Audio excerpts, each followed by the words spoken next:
to think about this as for the unprecedented risks and unprecedented foresight give us a responsibility to prepare. And this is trying to stand really on the shoulders of the responsibility to protect concept, to prevent mass atrocities. We need to climate-proof security institutions at all levels of governments, and security loosely defined. So there are sort of 6 core principles, which I'll just move through briefly in order to give us a bit of time for discussion. Routinization. So climate very much is still considered in the environment box. To an extent, it's kind of gotten into the economic box, but it's still making its way. This field has been around for about 10 years since the UK brought it to the UN Security Council during their presidency in 2007, right? So we've been talking about this for a while, but it's still trying to make inroads to be considered a core security issue, despite the really clear links that it has with, what you would call traditional security issues, nuclear threats, terrorism, and so forth. So routinization means incorporating climate security into the regular activities and information flows of the UN Security Council, national security councils, and other entities responsible for security. If it's seen as a regular issue that needs to be addressed, it'll be less vulnerable to changing political winds. So the UK basically dropped the topic when around the time of the economic crisis and changing government. The US has been at the forefront of this issue for a very long time, and while there is still sort of a coal burning secretly in DoD, which in the Department of Defense, which I will talk about, for the most part, we're not in a leadership position on this anymore. It needs to be integrated in a way that won't be so easily changed. Secondly, on institutionalization, again, keep the flow of analysis and information moving to decision makers. Most governments don't really understand this nexus. And they'll have, say a desk officer who looks after the climate security file and also has 3 or 4 other things that they're responsible for, and they're in post for a year or 2 years, then it changes to a new person. There needs to be more deep institutionalization in NATO, the African Union, other regional security institutions, and also at the UN. Elevation, making sure the warning gets where it needs to be. There were so many indicators prior to Syria. There's a major drought. People are moving around. There's a lot of unrest. Same thing in Yemen. The country's running out of water. There's all these major challenges. WikiLeaks cables actually have been really interesting to look and see how the process of warning has worked and where it just didn't land at the right place. So the warnings need to get to the right decision makers. On integration, to consider how climate relates to other security concerns. As I've mentioned a couple of times, take any security issue, just add climate change to it. Understanding that nexus can help to fully appreciate and respond to the risk. Rapid response, of course, a key component of this. Despite all of these prevention-minded measures, there are going to be situations that demand a response from the security community. And in order to prepare for that, we need warning systems that identify long, medium, and short-term risks, and points at which action should be taken to ensure that the response is commensurate with the threats. That's really the issue. Lastly, contingencies for unintended consequences. So addressing these risks might have unintended consequences, as we've seen with attempts to implement adaptation projects that ended up exacerbating divisions and power relationships in the destination countries, and be cognizant of that and develop contingencies to address them. So again, establishing an international governance regime for geoengineering. And if we think about all that's being done to reshape the world to address climate risks, as I mentioned, a similar thing needs to happen in the security realm, and to build an institutional infrastructure for it. Fortunately, we're not starting from scratch on this. The U.S. has been considering environment-related challenges for a long time, up to the present. So this has spanned Republican and Democratic administrations. It's not a partisan issue. There was a lot of activity done during the first George W. Bush administration. And currently, Secretary Mattis has spoken publicly about this, along with a handful of other senior U.S. defense officials. And it's been included in strategic documents, intelligence assessments, not just in the U.S., but the European External Action Service, NATO, many other governments, not just in Europe, but in, other countries around the world recognize that climate change poses a clear and present danger, as it were, to their national security, and it's something that requires a response. And despite the significant headwinds elsewhere in the administration, a couple of key pieces of policy that were implemented during the Obama administration are still in place. So I'll tee this up for Lisa to speak about later, that, broadly speaking, the U.S. has drastically changed its leadership position on climate, but the military understands that climate change is going to affect their bases, it's going to affect their missions, it'll affect, training grounds. There's a whole range of ways that climate change is going to affect future stability. They know that the information is sound, and of all places, they're keeping climate policy alive in the U.S. now. So I'll end there, on time. Excellent. Normally I have to speak in a panel for 10 minutes, so this has been great. It's clear that climate change, in addition to being an economic issue, is also a security issue, an environmental issue. We're heading for conditions that are unknown in human history, but that doesn't necessarily mean that it will be hugely destabilizing. What matters is the strength of our response to this risk. So if the response is commensurate to the threat, it doesn't necessarily lead to the kind of security deterioration that you might anticipate. And we can't rely on the excuse that we didn't see it coming, as some have said about conflicts in Syria or elsewhere. We do see it coming, and it requires a reorientation of institutions. So thanks a lot for your attention. I look forward to questions and answers.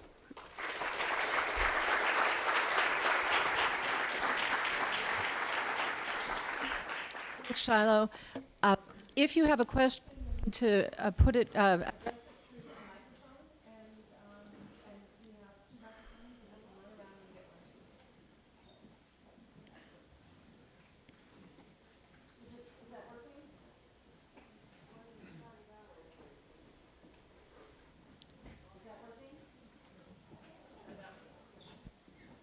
Is that working? Yes. Okay.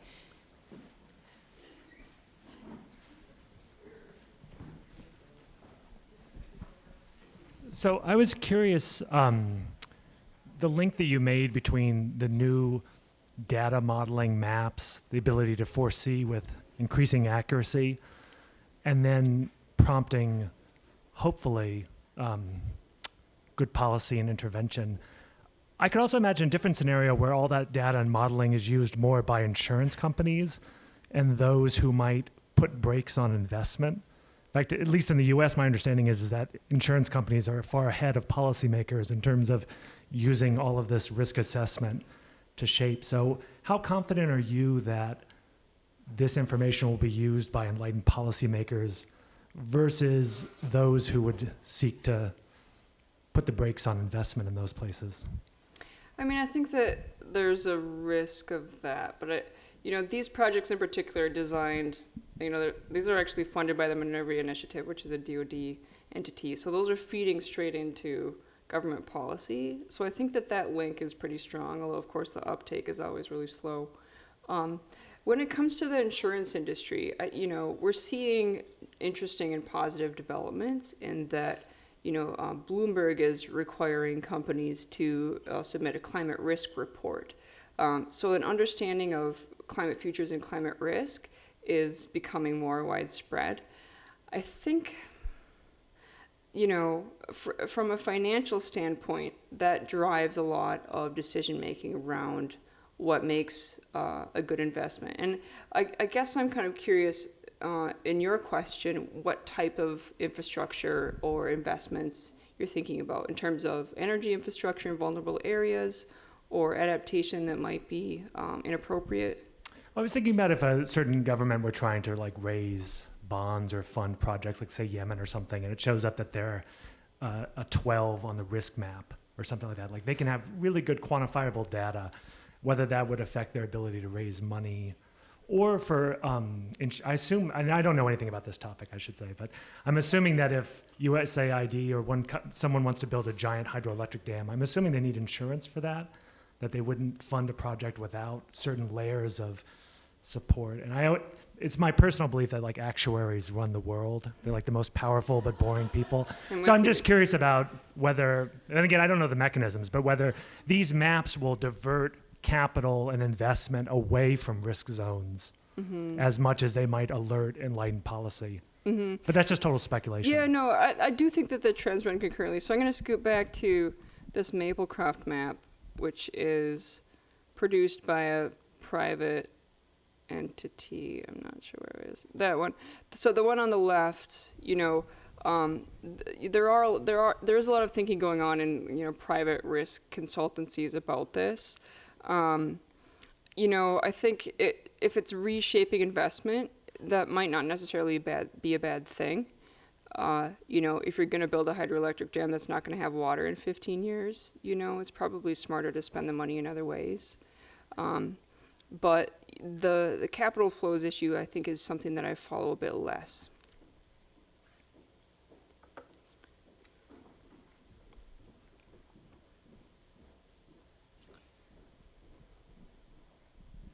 So while this map is up, I note that Cape Town, which is due to run out of water in about 2 months, is in the green zone. Can you make some predictions about what's going to happen to Cape Town when they run out of water? Cape Town, South Africa. Yeah, no, there's a lot of uncertainty about that right now.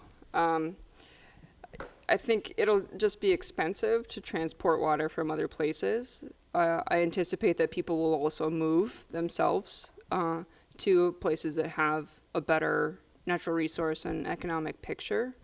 I think it'll prompt a really interesting conversation that can be instructive for other kind of mid-level developing countries and how they cope with these issues that are completely predictable, that people saw coming, and yet that there were not, anticipatory actions and measures taken. We've gotten approached actually and asked, can you predict how this is going to spark conflict? But it's, not clear really what the mechanism there might be. I can anticipate a lot of local competition, especially if, water resources are restored, if the aquifer improves in the future. But I think, it'll probably, there's enough instability on the picture already with, Jacob Zuma's position in the South African government and turbulence there. So I think that it'll spark a really interesting conversation. But I definitely anticipate some population movement and probably localized conflict on this. Again, sorry, just to add to that a little bit, this taking place in the context of deep societal divisions, narratives about power and long-standing confrontation between social groups will also be an interesting piece to examine. To what extent are the wealthy white people of Cape Town able to insulate themselves and afford to ship in water? Who are the people who are going to have to find somewhere else to live?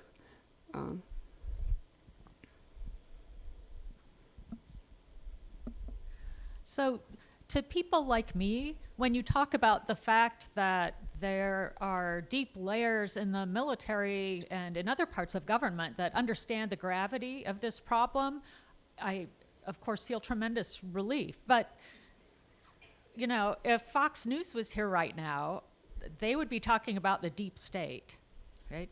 So it's a real problem in how we sell this issue and how we're able to educate people about it in these increasingly politically contentious and fragmented times. And with the rise of populist and sort of nativist movements, not just here in the US, but in other places, how do you see the best strategy moving forward to get the message out there in ways where people will want to take action? Mm-hmm. Yeah, that's an interesting challenge, especially in the light, as you mentioned, it's not just in the U.S. that these trends are happening. So I'm also a British citizen and lived there for several years. And, the biggest factor behind Brexit was, in addition to a kind of, national pride and nativism, was the migration crisis in the Mediterranean, and people in Britain not wanting, those people to come here. Let's pull up the drawbridge. So I think in talking about a future risk landscape, it can definitely spark, those sorts of reactions. But I think there is still a case to be made about collective self-interest. And, Britain has done that, but in the context of climate change, how are they going to feed themselves when they have to import, a third of their goods and a pretty high percentage of their food, right? So what's better, to be part of a common market where you can, still have a functioning economy, and deal with some some influx of migrants. I think that there's an economic case that can often be come back to, that can motivate some sectors of society that might not be as motivated by a humanitarian argument. So we're working to tread that line, to talk about migration risks in the U.S. And to, we're a bipartisan entity, so we respect the concerns of people on both sides of the aisle. And, to talk about migration concerns again without inspiring a reaction that's, maladaptive, as we can see.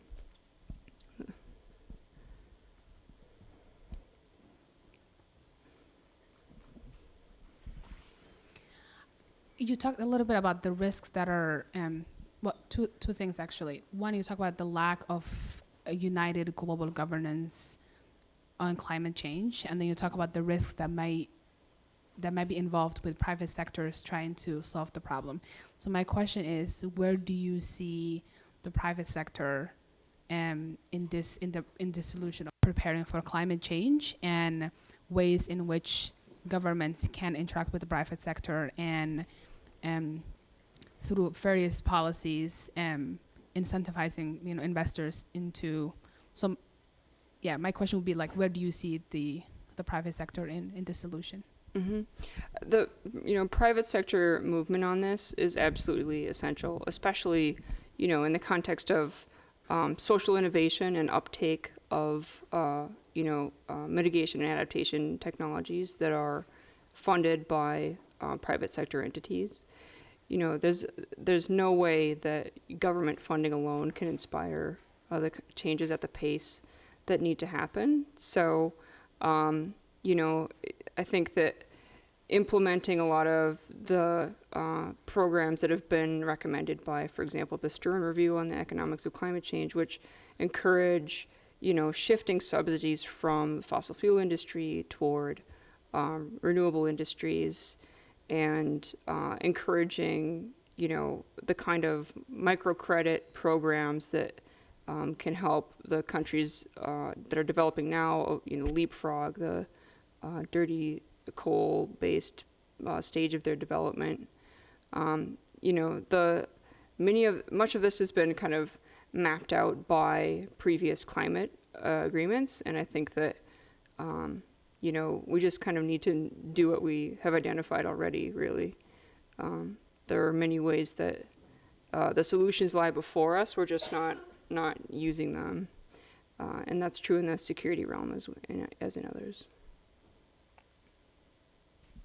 Shiloh, I'm really happy that you were able to talk first, because I think you've given me a lot to think about in the other talks today, and a framework that will be useful to carry beyond the symposium. So I'm going to stop the questions right now, and thank you very much for your talk. Thank you. Thanks so much.